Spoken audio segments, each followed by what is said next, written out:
It can be said in today's world, when the movie 13 Ghosts is mentioned, we would generally think about the 2001 horror movie that starred Shaggy and Nadia.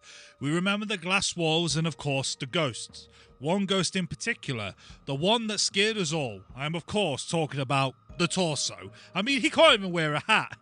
But no, seriously, the Jackal is the GOAT. He is scary as fuck, 100% greatest ghost of all time, just saying. Anyway, what you might not know is that 13 Ghosts 2001 is actually a remake of William Castle's 1960s B-movie, also named 13 Ghosts. 13 Ghosts was written by Rob White, who written many novels, but for us horror fans, wrote 13 Ghosts and House on a Haunted Hill, in which the latter also got a movie made by William Castle, which starred Vincent Price, and then got remade in 1999, which starred Geoffrey Rush, and then got a TV series, which was made by the absolute legend Mike Flanagan, who is actually meant to be directing the next Exorcist movie, which will be much appreciated as the last one was, oh boy.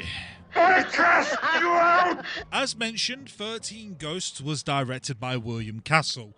William Castle was a film director, producer, screenwriter and actor that was more than likely known for his gimmick movies. One of his first gimmicks was for the 1958 movie Macabre. Castle came up with the idea to give every customer a certificate for a life insurance policy from Lloyd's of London for the amount of $1,000. This was done in case a customer would die of fright during the film. He even got nurses stationed in the lobbies and had hearses parked outside. Some of his other well-known gimmicks were using a skeleton on wire in the final moments of House on Haunted Hill. The skeleton would fly over the audience to parallel what's happening on screen. Using military surplus airplane wing de-icers, which have vibrating motors from the 1959 movie The Tingler. Castle would get his crew to put the motors under some of the theatre seats, and in the final part of the movie, Vincent Price would say that the creature has gotten loose in the theatre, and you would need to scream for your lives, in which the motors would go off, giving you a little tingle. And in 1961, for the movie Homicidal, Castle would have a 45-second fright break, which gives the audience 45 seconds to go and get a refund because the film is too scary. He also implemented the Coward's Corner, in which, if you wish to leave in the fright break, you would have to follow some yellow footprints up the aisle, be bathed in a yellow light in front of the entire audience, and see a nurse who would check your blood pressure.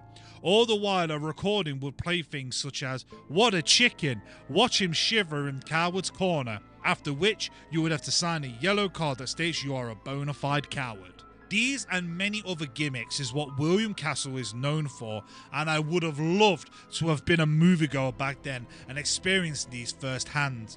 These are cheesy, but they sound amazing. And of course, 13 Ghosts had its own gimmick with Illusiono, but we'll talk about that in a moment. Now, before we continue, this is the obligatory spoiler warning, so if you wish to watch 13 Ghosts, please pause the video, watch it, and come back. And with the spoiler warning out the way, get your Illusiono device ready, and let's take a look at 13 Ghosts. So before we get into the plot, let's talk about Illusiono. Illusiono is a really simple gimmick. Essentially, the audience were given the choice to view the ghosts. They would do this by using a ghost viewer. The scenes in which the ghosts would be seen would have a blue filter, while the ghosts would have a red filter. It is essentially a spin on using 3D glasses, as you were required to look through the filter with both eyes instead of one blue and one red. In fact, you can buy 3D glasses today and it still works. It can be a bit of a pain though, as you essentially have to close one eye, but it's still a pretty cool effect. We have a very small cast with the likes of Donald Woods, who appeared in movies like True Grit, Joe Morrow, who appeared in things such as Dr. Death and Seeker of Souls, and child star Charles Herbert, who appeared in things like The Twilight Zone, The Outer Limits, and the original Fly. In fact, Charles Herbert signed on to 13 Ghosts and was giving top billing. But to me, there is only one person who deserves the top billing, and that is Margaret Hamilton, the Wicked Witch of the West herself. Margaret is a delight to see in this movie. Even though she's not in the movie for long, she is a major welcomed addition. However, I do have to say that the acting and even the plot itself is not that great. Sadly, Donald Woods and Rosemary DeCamp, who plays Hilda Zorba, just don't sound serious or genuine at points. It could be that it suffers with that 1960s issue where everything has to be resolved and wrapped in a nice bow. The plot is very basic. Cyrus Zorba is a professor who is financially struggling but ends up with a stroke of luck as his uncle has left him a mansion.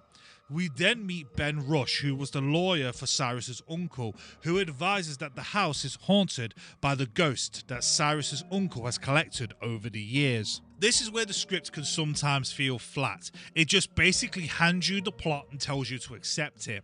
Now, it could be seen that maybe there are some metaphorical ghosts, such as maybe mementos or memories from Dr. Zorba, items that could have a story or bring up bad memories, but instead it is literal ghosts, and the family just seem to accept it way too easy.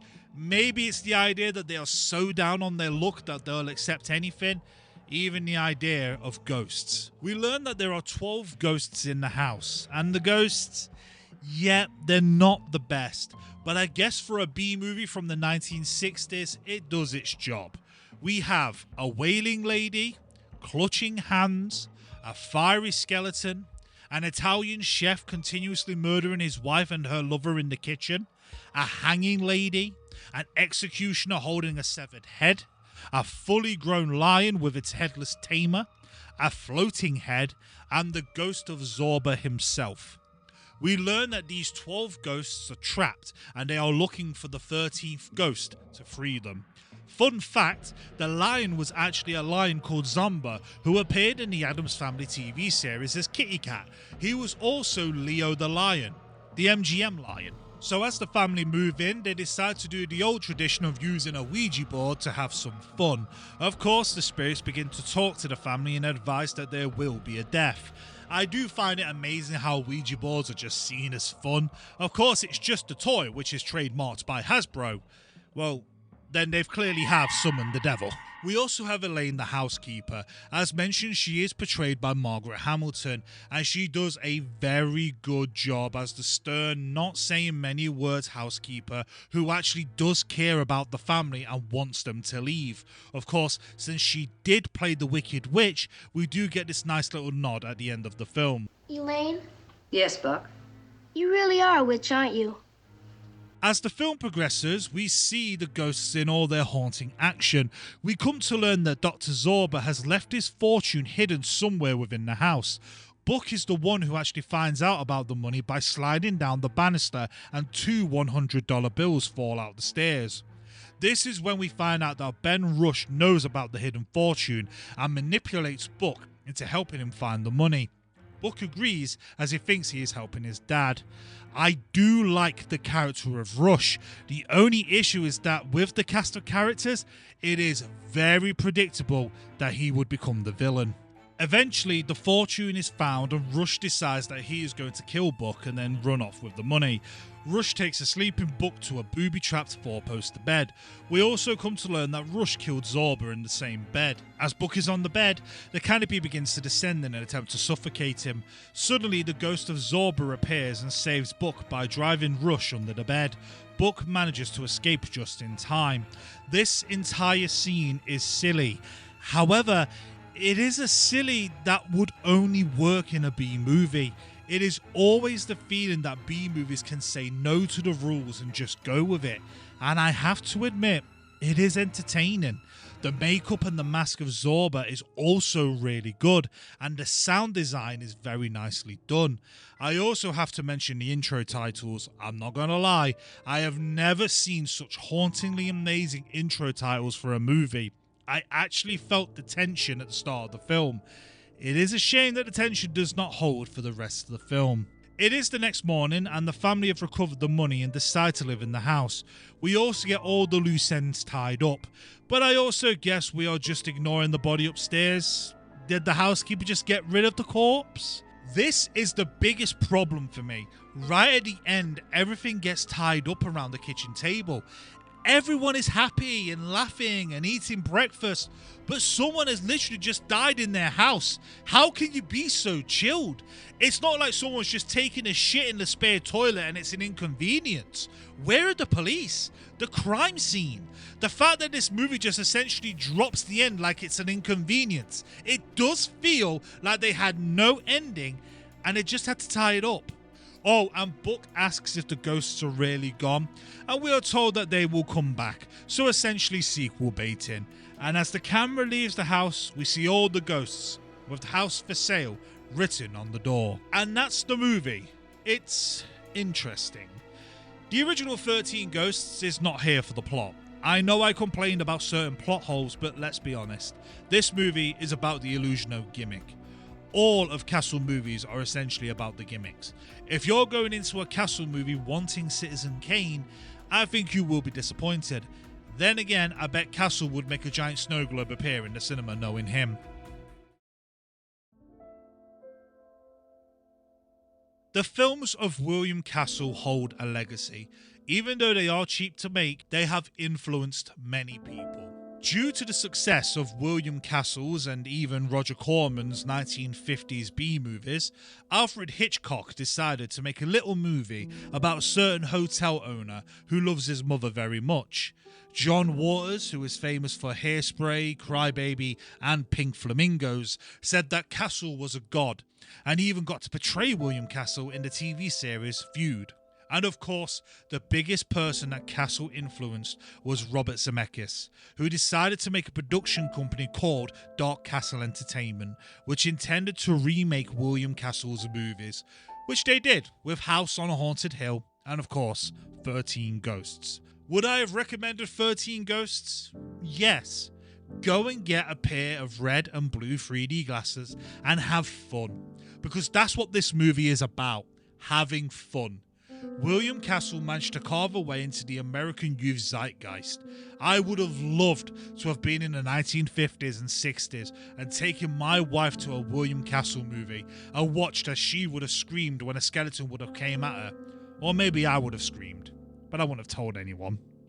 In the modern world of cinema, I feel a lot of the shine and the love for cinema is gone. Nowadays, you're paying through the nose for a popcorn bucket that looks like a fleshlight than actually having an experience. So it's nice to think back on what cinema was and how it made a generation of youth scream and laugh.